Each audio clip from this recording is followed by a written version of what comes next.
Eto mga boss, may interview na si Floyd Mayweather galing sa TMZ Sports. Tinanong si Floyd Mayweather dito tungkol sa laban ni Canelo versus Terence Crawford. Sinabi ni Mayweather ayos naman ang naging laban ni Crawford versus Canelo. Hindi raw alam ni Floyd Mayweather kung na-wash out na itong si Canelo Alvarez dahil sa tagal na niya sa boxing, posibleng may mga wear and tear na sa kanyang katawan. So kung magkakaroon daw ito ng rematch, manonood na si Floyd Mayweather.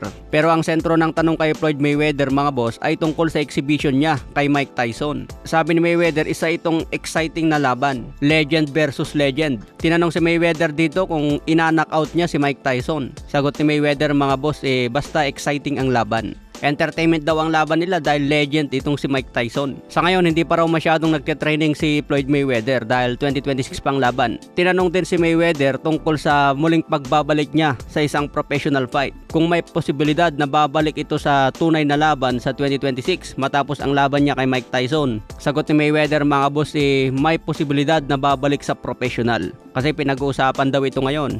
Maganda raw kasi ang kondisyon ngayon ni Mayweather at nagte-training siya kahit paunti-unti. Pakinggan nyo itong sinabi ni Mayweather mga boss. That you would take a professional bout in the future after Mike, or is that off the table?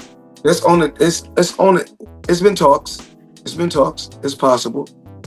Ayan mga boss, kung sakali babalik si Mayweather sa 2026 ng isang professional fight, sino kaya ang babalikan niyang boksingero? Posible na kaya ang laban niya kay pambansang kamao Manny Pacquiao? Dahil si Manny Pacquiao lang naman ang pwede niyang balikan na kalaban mga boss. Dahil silang dalawa pa rin ang may hawak sa highest pay-per-view sa kasaysayan ng boxing. So kung magkaroon ito ng rematch sa kanilang edad ngayon, posible pa rin hakot ito ng mga fans at kikita sila ng malaki. Kaya pala umaasa pa rin ang kampo ni Manny Pacquiao na may posibilidad talaga na makalaban pa niya si Floyd Mayweather para sa huling pagkakataon. Kaya abangan natin yan mga boss. Sa iba pang balita, Yonosuke Kameda nangako na tatapusin na ang karera ni Janrel Casimero. October 25 ang laban nila sa Kyrgyzstan.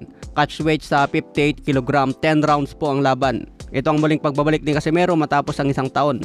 Galing sa dalawang sunod na talo itong si Yonosuke Kameda. Pero tiwala itong si Kameda na siya ang tatapos kay Cuadro Alas. Kaya abangan din natin yan mga boss. Marami ding laban ang dapat nating abangan ngayong October. Laban din ni Kit Turman versus Sebastian Fundura October 25. October 29 din ang laban sa Trilla in Manila sa Araneta. May laban din sa October 26 si Pedro Taduran versus Christian Balunan.